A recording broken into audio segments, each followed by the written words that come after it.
جو حاضری دیتے ہیں نا، السلام علیکم صاحب کا الحمدللہ رب العالمین قل اللہ احد اللہ الصمد، یہ حاضری کا طریقہ ہے۔ اور پھر اس کے بعد یہ فاتحہ پڑھ لی راجدھانی ایکسپریس کی طرح، اور اس کے بعد دونوں ہاتھ رکھ کے گئے قبر پر اور پورا وزن قبر پہ ڈال دیا۔ یہ ہے ہمارے حاضری کا طریقہ۔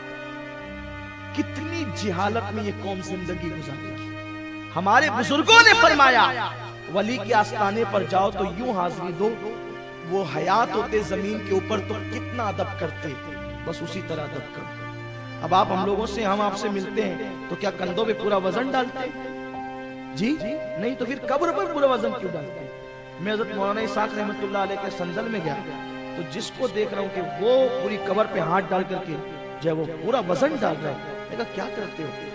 کچھ لوگ ناراض بھی ہوئے کہ یہ جب آتے ہیں کسی نہ کسی کو کچھ نہ کچھ کہتے ہیں، پھر غلط دیکھوں تو نہ کہوں تو کیا ہوگا؟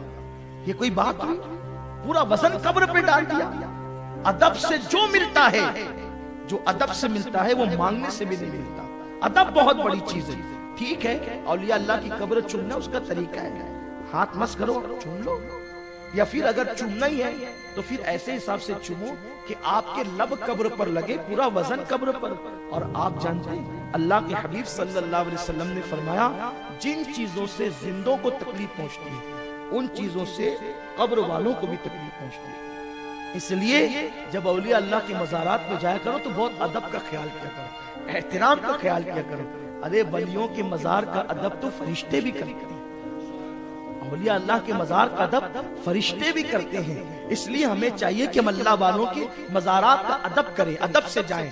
ہو سکے تو حاضری کا طریقہ یہ قدموں کی طرف سے جائیں، سلام کہیں اس طرح کہ وہ سلام سن رہے ہیں، خشوع خضوع کے ساتھ سارے وسوسات خیالات نکال دیں، اور جتنی دیر تک کہ دل جمتا ہے، طبیعت جمتی ہے، درود شریف پڑھیں، سورہ فاتحہ پڑھے، ہو سکے تو 11 مرتبہ قل اللہ شریف پڑھیں، اور چہرے کی طرف کھڑے ہو کر کے دعا کریں، ان کے وسیلے سے اللہ سے مانگے۔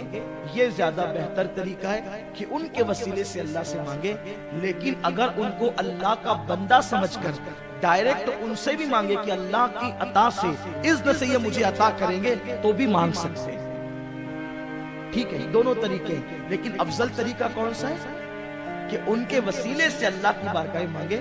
اور ایک طریقہ یہ بھی ہے جو اہل اسلام میں چلا رہا ہے کہ ان سے بھی مانگ سکتے ہیں، جائز ہے، یہ ناجائز نہیں ہے، کیونکہ طبرانی کی روایت ہے کہ